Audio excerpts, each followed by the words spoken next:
आप नेता अनुराग ढांडा पहुंचे आप कार्यालय की प्रेस वार्ता सरकार पर जमकर बरसे। के अंदर तो आप सब लोग गवाह हैं कि भारतीय जनता पार्टी ने 75 पार का नारा दिया था और मुझे लगता है कि रह गए वो 40 पे। तो अगर ये 50% वाला फॉर्मूला लगा दिया जाए तो 400 कहने वाले अगर 200 पार कर जाएंगे तो बहुत बड़ी बात होगी, मुझे नहीं लगता है। तो इसलिए इनके ही अपने दिए गए फॉर्मूले को, इनका जो उसमें एफिशिएंसी रेट रहा हरियाणा के अंदर वो 50% के आसपास का रहा, तो हम उसी को लागू करके अगर देखें तो ये 400 पार का शगुफा है, ये नारा नहीं है।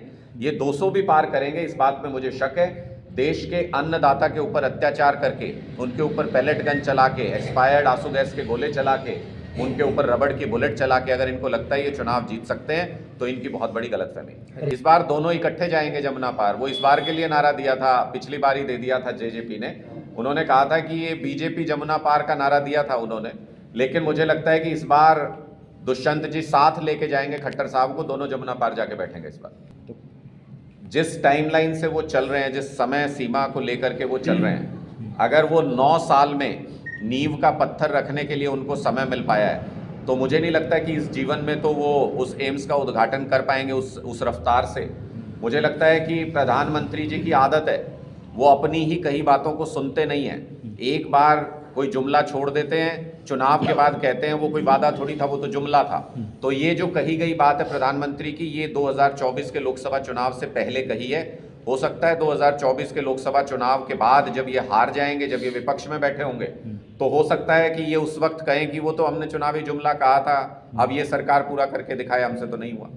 आम आदमी पार्टी इंडिया गठबंधन के प्रति पूरी तरह से कमिटेड है, लेकिन हमें यह भी समझना होगा कि ये सारे गठबंधन या कोई भी रणनीति चुनाव जीतने के लिए बनाई जाती है। आम आदमी पार्टी लोकसभा में चुनाव जीत करके ज़्यादा से ज़्यादा प्रतिनिधित्व आम आदमी पार्टी का पहुंचे लोकसभा में, इसके लिए भी कटिबद्ध है पूरी तरह से। और हम पूरी तरह से ये विश्वास रखते हैं कि इंडिया गठबंधन में बहुत जल्द सीट शेयरिंग का समझौता होगा।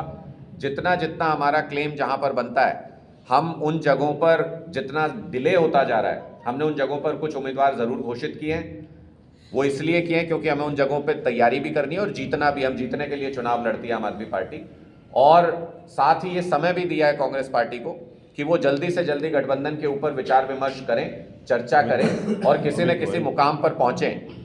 हरियाणा में हमने बार बार कहा है कि कांग्रेस पार्टी के किसी नेता को या किसी भी व्यक्ति को अगर ये वहम है कि अकेले दम पे कांग्रेस पार्टी हरियाणा में चुनाव जीत सकती है लोकसभा का, तो उनको 2014 और 2019 के चुनावी नतीजे देखने चाहिए, जिनमें पिता पुत्र की हार समेत कांग्रेस पार्टी का सुपड़ा साफ हो गया था। अकेले दम पर कांग्रेस पार्टी हरियाणा के अंदर चुनाव नहीं जीत पाएगी। आम आदमी पार्टी आज के दिन में हरियाणा में सबसे विशाल संगठन बनाने वाली पार्टी है। गांव गांव में आम आदमी पार्टी का कार्यकर्ता एक मजबूत ताकत है। हम लोग आम आदमी पार्टी कांग्रेस मिल करके अगर इंडिया गठबंधन के तहत चुनाव लड़ते हैं तो इसमें कोई संदेह नहीं कि भारतीय जनता पार्टी को लोकसभा चुनाव में हरियाणा में हराया जा सकता है। मंत्री पहले अपनी शिक्षा का तो हिसाब किताब कर लें। आज ही कोर्ट ने 5,000 रुपये का फाइन लगाया है। किस लिए लगाया है कि प्राइमरी शिक्षक कितने हैं उनकी जानकारी कोर्ट ने मांगी थी, कितनी वैकेंसीज हैं प्राइमरी शिक्षकों की। समय सीमा के बाद भी, दिए जाने के बाद भी शिक्षा विभाग ये नहीं बता पाया कि हरियाणा के सरकारी स्कूलों में कितनी वैकेंसी हैं, वो डाटा उपलब्ध नहीं कराया, तो कोर्ट ने आज 5,000 रुपये का जुर्माना शिक्षा विभाग के ऊपर लगाया है। इससे पहले भी स्कूलों में सरकार अपने निकम्मेपन की वजह से, स्कूलों में टॉयलेट नहीं होने की वजह से, बिजली कनेक्शन नहीं होने की वजह से कोर्ट ने फटकार भी लगाई थी और 5 लाख रुपए का फाइन भी लगाया था।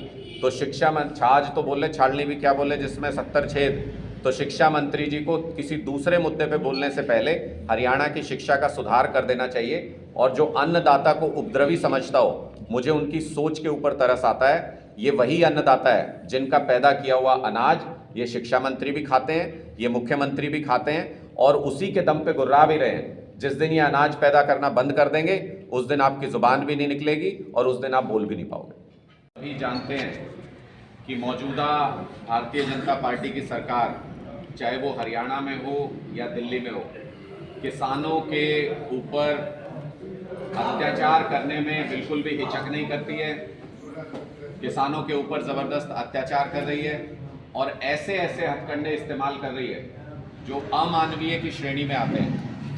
मैं आज भी यहाँ पर रेवाड़ी खेड़ा और खरहर में 2 गांव के अंदर किसानों का धरना चल रहा है। मैं उस धरने को समर्थन करने के लिए आज यहाँ पे आया था। हमारे वरिष्ठ साथी, हमारे उपाध्यक्ष पार्टी के अनिल रंगा जी, हमारे जिला अध्यक्ष हरीश जी, नवीन जून जी, अबिता जी और कई सारे साथी हमारे साथ जो मौजूद हैं, सभी साथी इस धरने में पहुँचे। हमारा मकसद सिर्फ इतना था कि सरकार इन किसानों को ये कह रही है कि हाई टेंशन केबल इनके खेतों के अंदर से निकाली जाएंगी, उसके लिए टावर लगाए जा रहे हैं। लेकिन जब जैसे ही वो टावर और वो हाई टेंशन केबल निकलेगी तो वो खेत की वो जगह खराब हो जाती है किसान के लिए। सैकड़ों वर्षों के लिए ये प्रोजेक्ट बनते हैं, बहुत बड़े प्रोजेक्ट हैं। इसका मतलब जिस खेत के ऊपर हाई टेंशन केबल लग गई, किसान उसको बेच भी नहीं सकता। तो कोई ना कोई इनकम का सोर्स, परमानेंट सोर्स, या फिर उसको उसकी ज़मीन की कीमत के हिसाब से मुआवजा मिलना चाहिए, जो ज़मीन सरकार इस्तेमाल कर रही है, जिसके ऊपर किसान को ये भी अधिकार नहीं कि वो वहाँ कोई पेड़ लगा सके, वो ट्रैक्टर ट्रॉली भर के उसके नीचे से गुजार नहीं पाएगा, और बहुत सारी चीज़ें हैं जो किसान के लिए प्रतिबंधित हो जाती हैं उस पूरे इलाके में। और इसलिए किसान इस धरने पर बैठे हुए हैं कि हमारी ज़मीन की हमसे ही पूछे बिना अगर सरकार उस पर कब्जा कर रही है तो उसके खिलाफ लड़ना ज़रूरी है।